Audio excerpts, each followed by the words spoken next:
Hey guys, it's Danny here from Disrupt Tutoring, and as always it is a pleasure to join you. In this video we're going to do a question from the November 2018 Grade 12 Physical Sciences Paper 2.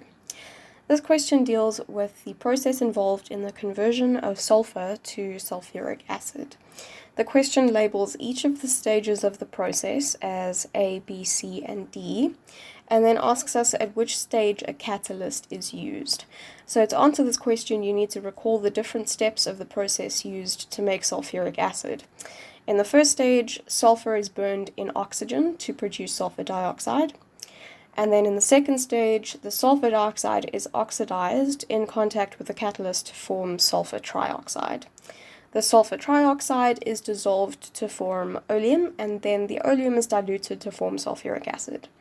So the catalyst is used in stage B to form the sulfur trioxide. So that is our answer, B. Okay, before I go, I'd like to say a very special thank you to our epic sponsor for making this video possible. Read all about them in the description below. Be sure to visit our website for more of these epic tutorial videos. If you can't find the answer to your question, you can send us the question and we'll respond with a personalized video just for you. Until next time, stay epic.